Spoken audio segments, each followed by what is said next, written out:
हर खबर पर होगी आपकी पकड़। डाउनलोड कीजिए एबीपी लाइव ऐप।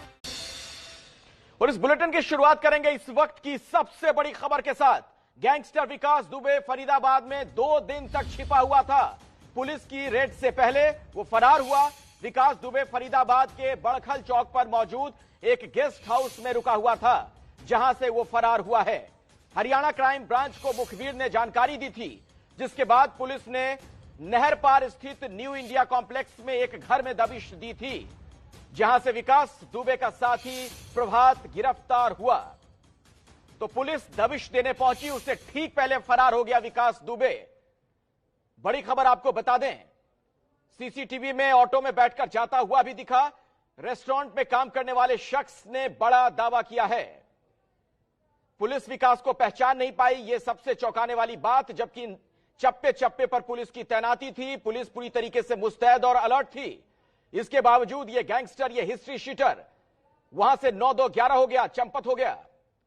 तो पुलिस से ऐसा लग रहा है कि मानो 2 कदम आगे चल रहा है यह खतरनाक अपराधी। और वो सीसीटीवी फुटेज भी आप देख रहे हैं, जिसमें आप देख पा रहे हैं विकास दुबे एक ऑटो रिक्शा में बैठता है और वहां से चंपत हो गया। और ये तमाम वीडियो, जो तस्वीरें अब सामने आ रही है, ये पुलिस की कार्यप्रणाली पर एक बड़ा सवाल है कि आखिर ये कैसे पुलिस अलर्ट है कि ये शख्स भाग निकला पुलिस की नाक के नीचे से। आज की सबसे बड़ी खबर पर हम लगातार बने हुए हैं। जिस विकास को यूपी पुलिस गली गली पोस्टर लगाकर ढूंढ रही है, वो विकास न सिर्फ यूपी पुलिस को चकमा देकर कानपुर के बिकरू गांव से फरार हो गया, बल्कि कल हरियाणा के फरीदाबाद में खुलेआम घूमता रहा। सीसीटीवी में दर्ज हुई है गैंगस्टर विकास दुबे की तस्वीरें, जो इस वक्त आप एबीपी न्यूज पर देख पा रहे हैं।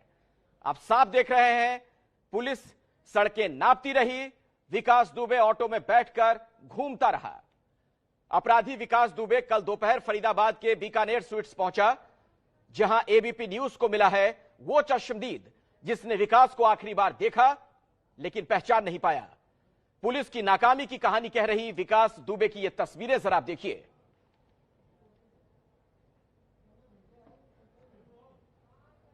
बेहद हैरान करने वाली बात हमारे को पता चली जब हमने यहाँ पे आसपास के लोगों से बात करी।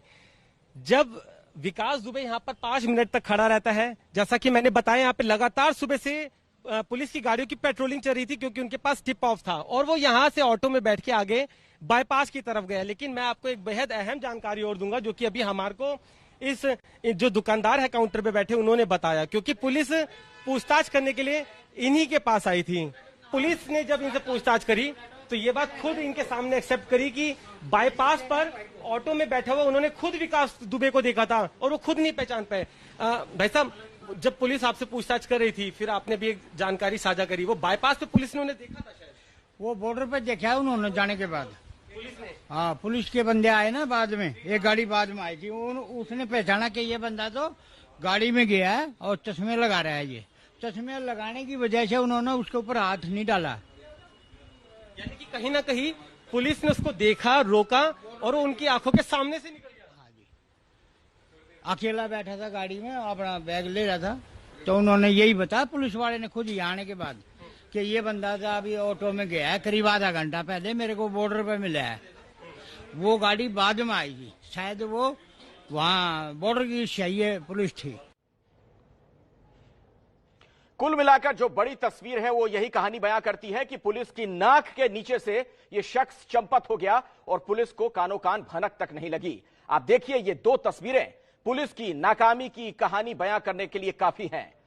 कल दोपहर 3:15 बजे के आसपास की तस्वीर है। हाथ में एक बैग लिए हुए विकास दुबे वहां चहलकदमी करता हुआ नजर आया सड़क पर।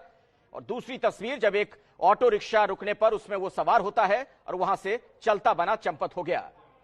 और यह सब कुछ तब हुआ है जब पुलिस पूरी मुस्तैद कही जा रही है, चप्पे चप्पे पर पुलिस की निगाह है, और तब यह शख्स वहां से फरार होने में कामयाब हो गया।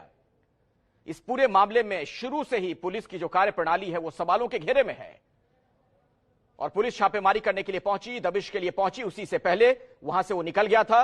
और उसके बाद आप देखिए, यह मुख्य सड़क है जहां पर लगातार गाड़ियों की आवाजाही हो रही है, और इसका बड़ा सीधा सा मतलब है कि वहां पर पुलिस की पूरी तैनाती है।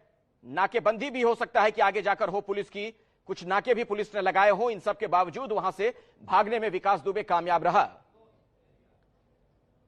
ये देखिए अब आपके सामने जो अलग अलग 6 तस्वीरें हैं कानपुर एनकाउंटर में जो घायल हुए पुलिस वाले, उन्होंने क्या कहा वो भी हम आपको बताएंगे, लेकिन जरा आप देखिए दुकान के बाहर कैसे चहलकदमी करता दिखा विकास दुबे। कानपुर एनकाउंटर में घायल कांस्टेबल अजय कश्यप हमारे साथ जुड़ चुके हैं, सीधे मैं आपको उनके पास ही लिए चलता हूं। अजय कश्यप जी, मैं चाहूंगा कि दर्शकों को जरा अपनी जुबानी आप बताइए कि उस दिन क्या हुआ था उस रात। जी,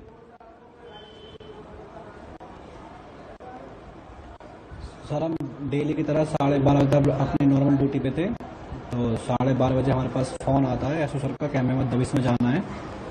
तो फिर हम वहाँ जो कि हमारे थाने क्षेत्र से लगभग 25 किलोमीटर दूर है, तो हम वहाँ पे गए। हमारे थाने से लगभग 9 से 10 लोग गए थे।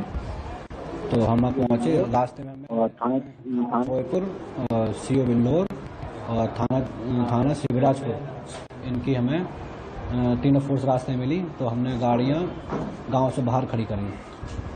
तो जब हम वहाँ उतरे तो उतरने के बाद सब सीधे चल दिए, मतलब ब्रीफिंग भी नहीं थी। ऐसे हम उससे पहले हम कभी उस गाँव में नहीं गए थे, अधिकतर लोग हमारे बिल्कुल खाने के उस गाँव में नहीं गए थे पहले, और ना ही हमें गाँव के बारे में पता था कि कौन सी गली कहाँ जा रही है, ना ही हमने आज से पहले कभी विकास दुबे घर देखा था। बस हमने इतना सुना था रास्ते में जाते जाते। हम कोशिश करेंगे कि दोबारा अजय कश्यप जी से बात कर पाएं, दरअसल उनकी आवाज हमें साफ नहीं सुनाई पड़ रही है। ये बड़ा महत्वपूर्ण है जानना अजय कश्यप की जुबानी कि क्या हुआ था उस रात। तो आज की सबसे बड़ी खबर पर लगातार हमारी नजर बनी हुई है। 5 दिन हो गए लेकिन 8 पुलिस वालों का हत्यारा विकास दुबे पुलिस के साथ अभी भी आंख मिचौली खेल रहा है। आइए हम आपको सीधे लिए चलते हैं फरीदाबाद के उस होटल के बाहर से। हमारे साथ अभिषेक रावत हमारे सहयोगी जुड़ चुके हैं जहां पर विकास दुबे रुका था। अभिषेक, अगर आपकी बात हो पाई हो वहां किसी स्टाफ से, क्या जानकारी मिल पा रही है? जी अखिलेश, हमारी जो है आज सुबह सुबह जब हम यहाँ पहुंचे थे तो होटल के जो मैनेजर है रोमी, उनसे बात हुई थी। उनका ये दावा था कि जो विकास दुबे है वो इस होटल में आया जरूर था मंगलवार दोपहर लगभग 12:30 से 1 बजे के बीच में, लेकिन उसे कमरा नहीं दिया गया था। उसके पीछे की जो वजह ये बता रहे हैं, इनका कहना है कि वो एक पैन कार्ड अपने आईडी के तौर पर यहाँ जमा करवा रहा था, जिसपे ना तो फोटो स्पष्ट थी ना ही कोई नाम और पता स्पष्ट था। और जब उसने, जो रोमी है मैनेजर, उसने जब कहा कि आप मुझे दूसरा आईडी दीजिए तो वो देने में असमर्थ रहा। लगभग 4 से 5 मिनट का अंतराल ये रहा है जो रोमी का दावा है। वो इस गेस्ट हाउस में रुका है, उसके बाद वो यहाँ से चला गया। हालांकि पुलिस ने जो यहाँ से सीसीटीवी फुटेज जो ग्रैब उसका कैप्चर करा है, उसमें जो शख्स दिखाई दे रहा है उसकी कद काठी और जो दिल डॉल है वो पूरा विकास दुबे से मैच खा रहा है। इतना ही नहीं, जो रोमी है मैनेजर, उसने ये भी दावा करा है कि जो शख्स यहाँ कमरा लेने के लिए आया था उसके पैर में थोड़ी लचक थी, वो थोड़ा लंगड़ा कर चल रहा था। जैसा कि कुछ दिन पहले विकास दुबे की मां ने भी यह दावा करा था कि विकास दुबे लंगड़ा कर चलता है क्योंकि उसके पैर में रॉड डली हुई है। इतना ही नहीं, रोमी का ये भी कहना है कि जब पुलिस आई थी तो पुलिस विकास दुबे के यहाँ से चले जाने के लगभग 1.5 से 2 घंटे बाद आई है। यानी कि ये बात में भी एकदम है कि कहीं ना कहीं विकास का जो अपना खुफिया तंत्र है वो पुलिस से काफी तेज चल रहा है। जो हर बार देखिए कितना ये शातिर और चालाक है कि जब होटल में पहुंचा तो रिसेप्शन पर इसने गलत आईडी प्रूफ दिया और इसी वजह से इसे वहां पर कमरा नहीं दिया गया। एक छोटे से ब्रेक ले हम रुक रहे हैं, फौरन हाजिर होंगे। इस बड़ी खबर पर हमारी नजर लगातार बनी हुई है, आप देखते रहिए एबीपी न्यूज। कानपुर की घटना ने उत्तर प्रदेश पुलिस को लेकर गंभीर सवाल खड़े किए हैं और सबसे बड़ा सवाल तो यह है कि 5 दिन गुजर जाने के बाद भी ये कुख्यात जो ये अपराधी है अब तक पुलिस के हत्थे क्यों नहीं चढ़ा है। ऐसे में जो कुछ सवाल है उस पर एक नजर डालिए। एबीपी न्यूज के सवाल कि पुलिस की नाक के नीचे से कैसे भागा विकास, ये एक बहुत बड़ा सवाल। नाकेबंदी थी तो यूपी से हरियाणा कैसे पहुंच गया ये शख्स? नाकेबंदी के बावजूद आप देखिए किस तरीके से ये भागता रहा, पुलिस इसके पीछे लगी रही। विकास के ठिकाने के बारे में क्या पता है, पुलिस के पास क्या किसी तरह की कोई पुख्ता जानकारी है? ये कुछ ऐसे सवाल जिनके जवाब पुलिस को देने हैं। विकास कब होगा गिरफ्तार, यह सबसे बड़ा सवाल। 5 दिन गुजर चुके हैं लेकिन अभी तक पुलिस की गिरफ्त से यह दूर है। कल खुला घूम रहा था विकास, पुलिस कहां थी? ऐसा कैसे मुमकिन है कि पुलिस अगर बिल्कुल चाक चौबंद है तो यह अपराधी वहां से भाग जाए? विकास का पुलिस में खबरी कौन है? सबसे बड़ा और बुनियादी सवाल तो यह है कि कौन लोग हैं जो इसे अंदर की जानकारी देते हैं। 6 दिनों में विकास दुबे कहां कहां रहा, यह एक बहुत बड़ा सवाल है।